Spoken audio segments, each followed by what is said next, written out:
Morning and happy Sabbath to the Palm Springs SDA Church. I wish I could meet with you in person, but good old COVID-19 has really changed the way we do business. And so I'm glad to be able to record this sermon for you. Thank you, Pastor Mario and Pastor Danielle, for allowing me this opportunity to minister to your congregation. You know, really, I just want to say a few words about your senior pastor, Pastor Mario. He and I went to school together. We went to PUC together. And Mario was a scholar of scholars. He was the athlete of athletes. He was just one of the nicest guys you'll ever meet. And so I just want to let you know you are blessed to have him. But please don't call him Pastor Mario. Call him Superman. Super Mario. He lives up to that name well, and I think you've experienced that. So, Superman, thank you for this opportunity of sharing your pulpit today. But you know, as we reflect back on 2020, words like pandemic, COVID-19, words that were never part of our everyday vocabulary have all of a sudden permeated everything about our lives. Even my 3-year-old daughter, a few months ago, when we were just out with some family members, and she, in an exasperated tone, she said, "I hate COVID-19. I mean, she's barely been alive long enough to even know what life before COVID-19 was, but it's really permeated how we live our lives. And most recently, you know, fires have been burning up and down California, and even the most recent fire in Yucaipa took out one of the homes of my members at the Yucaipa Seventh-day Adventist Church. In fact, someone posted something that I thought was very interesting. You know, in the past 5 years, there was an average of 5,035 fire incidents, and the average acres burned was 396,491 acres. But this year, when I looked on the CAL FIRE website, this week there have been 8,486 fires thus far, and over 4.1 million acres burned. It's been a crazy year, to say the least. Now, well, thank goodness for Pastor Mario and those of us that are Laker fans. The Lakers won the championship. So yes, there have been good things, but thank God some big good thing went well and that the Lakers won. And we're grateful for that. But as we live in these very anxious times, and when Pastor Mario told me that you were doing a series on encounters, I was drawn to the 23rd Psalm and the words of King David. So this morning, as we spend some time looking at that text and looking at how David's encounter really influenced the way he handled his life, the challenges, the joys, and the anxiousness that comes with dealing with the uncertainties of life. I think it's all encapsulated in Psalm 23, in which it really reflects his deep encounter he had with Jesus. So as we begin, let's bow our heads for a word of prayer. Father in heaven, I just want to invite your presence to be with us. Father, be our shepherd. Guide us, lead us. Hide me behind your cross, Father. And at the end of the day, God, may we just be drawn into your presence and your relationship. We love you in your name. Amen. As we begin, the words of this familiar psalm, Psalm 23 in the good old King James Version, "The Lord is my shepherd, I shall not want. He maketh me lie down in green pastures. He leads me beside still waters. He restoreth my soul. He leadeth me in paths of righteousness for his name's sake. Yea, though I walk through the valley of the shadow of death, I will fear no evil, for thou art with me. Thy rod and thy staff, they comfort me. Thou preparest a table before me in the presence of mine enemies. Thou anointest my head with oil. My cup runneth over. Surely goodness and mercy will follow me all the days of my life, and I will dwell in the house of the Lord forever." King David, while he's known for being the giant slayer, he's known for being the king. And while he's known for being a great and mighty warrior, my favorite title for him, my favorite nickname is a man after God's own heart.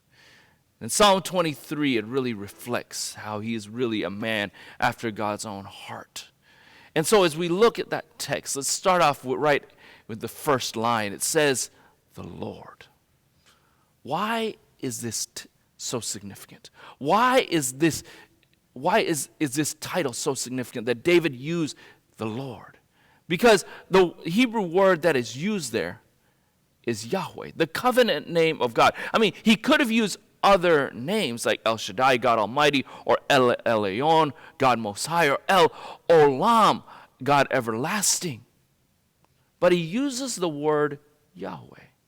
Let's remember where the word Yahweh comes from, the title Yahweh comes from. It's mentioned when Moses saw the burning bush, and when Moses asked God, who should he say to the Israelites sent him? And God said, Yahweh, say, I am sent you. Yahweh, it sounds like the Hebrew word hava, which means to be. When Moses asked the burning bush, God, who sent me? He said, I am. And it ends it right there because Yahweh needs no definition. Yahweh is bigger than a definition because Yahweh is the definition. In fact, the name Yahweh is so significant to the Israelites that they considered it too holy to be spoken by human lips. When they would have to speak the word, they would use the word Adonai, which means the Lord. And if it needed to be written, the scribes would take a bath before they would write it and destroy the pencil that they would, or pen right afterwards. Yahweh, that's it. Yahweh, the one who spoke and the earth and everything came into existence. Yahweh, the one who took a lump of clay, formed it into a sand human being, a mud human being. But then Yahweh, the one who breathed into this piece of clay, and that piece of clay rose up and became a living human being. Yahweh, the one as you and I are taking our breath, is the one that gives us that miracle of life. And so David begins with Yahweh, the Lord. Then he goes on. He wants us to remember that it is the Lord that is my shepherd. Now he could have said the Lord is Israel's shepherd, or everybody that follows him shepherd, or the world's shepherd. No. But David says this, the Lord is my shepherd. He wanted you and I to know that this shepherd, even though he can speak and worlds and planets are created, is the very same shepherd that knows you and I better than we know ourselves. This shepherd knows how many hair or how lack thereof we have on our heads. He knows what we like. He knows what we don't like. He knows all those hidden things that we try to hide from other people. He knows us intimately. And so he begins with that term. The Lord is my shepherd. Then he goes on to describe Yahweh with the metaphor of shepherd. Now, when you think of metaphors to describe the one who speaks and earth and worlds are created, the one who can breathe into mud and a human being comes to life, I would think I would use a different metaphor, a metaphor that is more powerful sounding, a metaphor that brings strength, that brings comfort and brings courage. But instead, David uses the metaphor of shepherd. Because think about it. Back in the day, during the time of the Israelites, a shepherd was not even allowed to worship in the synagogue. They were the lower classes of society because, well, they didn't have the best of jobs. They worked hard in the fields. They were constantly in the fields. They were with sheep. And sheep, when Jesus calls us sheep, that's not exactly a compliment because sheep are the least intelligent of animals. And Jesus calls us sheep. In fact, a commentator says the following, describes the work of a shepherd as follows. Sheep need constant watching as they stick their ever-hungry snouts into the grass below them or into the hinder parts of the sheep in front of them and wander without a thought up and down the land, eating and defecating and straying up dangerous hillsides and down into rushing waters, foolishly risking fleece and mutton again and again, to utter frustration and consternation of the shepherd, who must constantly be vigilant lest another one of his or her charges drown or fall or be snatched away by the lurking predators of the forest and vale. Shepherding is no pleasant walk in the dog park. It is hard, dusty, constant labor. And if I'm a sheep, I'm lost without a shepherd. And so David says this, the Lord is my shepherd. But why does he do that? Think about it for a moment. The President of the United States is called the Commander-in-Chief. When the President of the United States has an operation that needs to be carried out, the President and all his advisors and maybe the people of the Pentagon get down into the depths and the bowels of the White House basement or maybe in the Pentagon, and they get into the Situation Room. And they watch as a drone high overhead streams pictures to them as they watch what's going on, as they hear the radio calls and they get the live updates from the soldiers and the troops, thousands and thousands of miles away, carrying out the operation. The president is in the comfort and safety of the White House or Washington, D.C., or maybe Air Force One, watching the mission take place. But a shepherd is with the sheep. When the road is steep and narrow, the shepherd feels a strain on the muscles as they have to labor up, climbing that steep incline. Or when the road is windy and when there are thick thorns, the shepherd feels that on their feet. Or when the sun is beating down on the hot summer day, the shepherd feels that heat. Or maybe it's in the biting cold of night, the shepherd feels that same cold. When it rains, the shepherd feels the rain. You see, the shepherd is with the sheep. And so David intentionally uses, I believe he uses this metaphor of the shepherd to remind us that Yahweh, the God Almighty, who is my shepherd, is journeying with us through this life. We're not alone. What we feel, the shepherd feels. What we feel, God feels. I love Hebrews 4:15 and 16, where it says, "For we do not have a high priest who is unable to sympathize with our weakness, but we have one who has been tempted in every way, just as we are, yet without sin. Let us then approach the throne of grace with confidence so that we may receive mercy and grace and help us in time of need." So David uses the term shepherd to remind us that we are dealing with a God that came down into the flesh, that became Emmanuel, God with us, to remind us that he's not just a God that is high and lifted up and watching us suffer down here, but yet he is with us in the trenches, feeling the stresses of this pandemic, feeling the stresses of the fire, feeling us as we deal with the unexpected health challenges that we may be facing, or unexpected financial issues that we're dealing with, or maybe some challenges in our relationships. We have a shepherd who feels and who is there and who empathizes and who is with us. And so when we say we hurt, we're dealing with a shepherd who doesn't just say it as platitudes, I know how you feel. He's been there and he feels what we feel because he is with us. He is our shepherd. He is my shepherd. And we can take comfort in that fact that the God of the universe is my shepherd. And from here, the text goes on to define what it means that the Lord is my shepherd. Because the Lord is my shepherd, I shall not want, or in other translations, I need nothing. He begins with, I shall not want. All my needs will be provided for, so I can learn to be content with what I have. A story is told of Doug McKnight, who at age 32 was diagnosed with multiple sclerosis. Over the next 16 years, it would cost him his career, mobility, and eventually his life. Because of MS, he couldn't feed himself or walk. He battled depression and fear.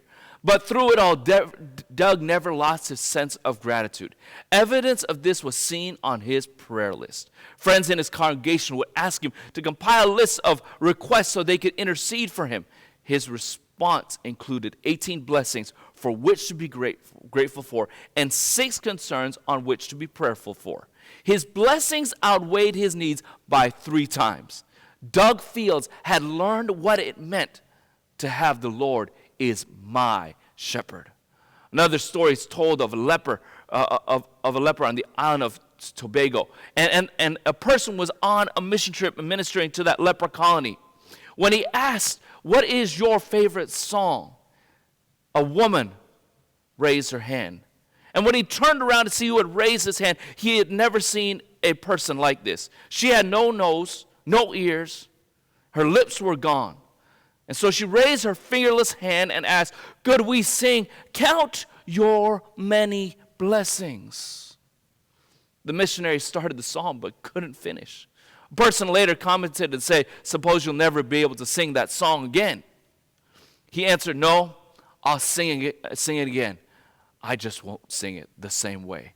The Lord is my shepherd. And because the Lord is my shepherd, I can smile and be content even in the most challenging of circumstances." But then David goes on to describe the things that happen as a result of the Lord being our shepherd. It says, "He leads me to lie down in green pastures. He leads me beside still waters. He restores my soul. He leads me in paths of righteousness for his name's sake." For this part, I want to quote what a commentator writes as the commentator expands on this particular section. You see, paths of righteousness sake, when you look at the Hebrew word, it's translated tracks or entrenchments or even ruts that the wheel of an ox cart would go on. And so, when you look at this text, paths for righteousness sake, when you are walking with Yahweh, this is what the author says, we are finding our groove and a righteous groove at that. To get into the righteous groove is to live in a way that promotes and sustains right relationships all around you, with community and with God. To live this way glorifies the name or reputation of God as he leads me in paths of righteousness for his name's sake. And that comes from having an encounter with God. David, even though he went through challenges, because he walked with Jesus, because Yahweh, the shepherd, was leading him in paths of righteousness, even though he would stray, those ruts, those paths of righteousness that had been worn because he had been walking with the shepherd, he would come right back to it. It's the same challenge for us as we go through this life with the temptations and the challenges that come our way. We are encouraged to walk with the shepherd, because when we walk with the shepherd, when we have these encounters with Jesus, he puts us in these paths of righteousness. He puts these grooves in our lives so that even though we may stray, we can come back to that groove. And so, after David talks about God's leading, he follows it up with, "Even though I walk through the valley of the shadow of death, or the darkest valley, I will fear no evil." Something that's interesting here. The darkest valley is still part of the right path. And I don't have to fear, even though I go through this dark valley, because Yahweh is with me. And Yahweh comforts me through these dark times because he's been through these dark times. And this theme of protection continues in verse 5, where I can eat amidst my enemies. Why? Because he anoints my head with oil and my cup overflows. But then the psalmist ends with a promise of being with the shepherd. It says, "Surely goodness and mercy shall follow me all the days of my life." Others translations say, "Goodness and mercy will pursue me all the days of my life." Isn't it neat to know that goodness and mercy pursue me? Because usually when you think of something that's pursuing me, it's my enemy that pursues me. But David reminds us, surely when God is my shepherd, when Yahweh is my shepherd, goodness and mercy pursues me all the days of my life.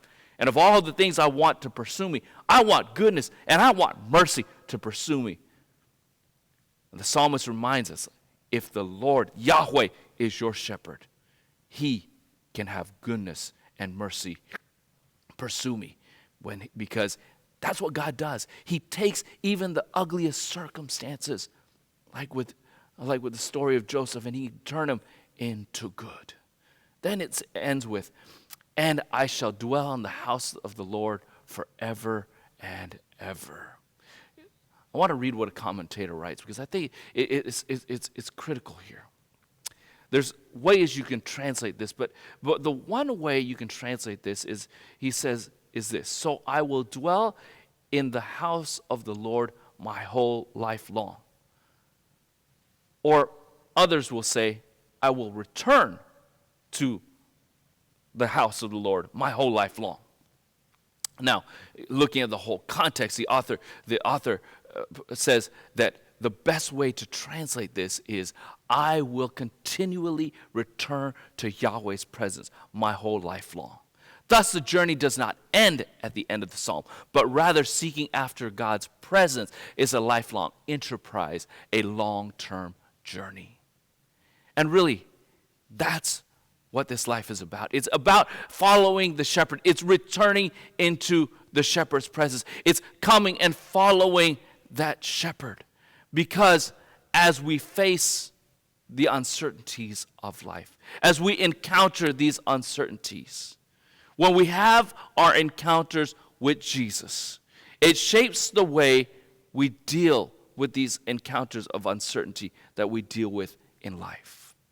And so, as we look at this psalm, as we look back at this psalm, as we look at dealing with, I don't know what 2021 has in store for us or the rest of 2020 has for us, but this I know, amidst the uncertainties of life, the one thing I can remain comfortable in, the one thing I can count on, is that the Lord is my shepherd. And when the Lord is my shepherd, I'm going to be okay. I want to end with one quick story. And it was years ago, a chaplain in the French army would use the 23rd Psalm to encourage his soldiers as they would go into battle. He would urge them to repeat the psalm, ticking it off one finger at a time. He would use the little finger and he'd say, go to the ring finger, the Lord, the middle finger is, index finger, my, and the thumb, shepherd. He asked the soldiers to write these words on the palm of their hand and repeat the verse whenever they would need strength. The chaplain placed special emphasis on the index finger, my. And he reminded the soldiers that God is our personal shepherd, and with a personal mission to get them home safely. Did the chaplain's word find his mark? After one particularly fierce battle, one of the young soldiers that died, as they came upon him, they looked at him and they found him clutching his index finger like this. The Lord is my shepherd. So when life brings you stresses, when life brings you anxiety, let us remember that the Lord is my shepherd. And because the Lord is my shepherd, I can go through the darkest valleys. I can deal with these uncertainties in peace and in confidence, knowing that where He leads me is the safest place to be, even in the worst of storms. So whatever the rest of 2020 and 2021 has in store for us, whatever life has in store for us, I would encourage all of us, myself especially, to have those daily encounters with Jesus. So when we have these unexpected encounters that life gives us, we can take comfort and peace and smile even in the worst of storms, because the Lord is my shepherd. And because of that, I need nothing, and I'll be okay, because wherever He leads me is the safest place to be. Let's pray. God, we are so grateful for the fact that You are our shepherd. We are so grateful for the fact that You love us, You care for us, and that You will lead us into right paths, and you will make sure that we get through it. So, Father, thank you for leading us thus far through this uncertainty that 2020 has brought us. And, Father, as we face whatever the rest of 2020 and 21 and the rest of the future brings, Father, may we hang on to the one certain thing, that you are my shepherd. And where you are is the safest place to be. So may we lean on you, may we learn to walk with you. And, Father, may we trust in your care is my prayer in Jesus' precious name. Amen.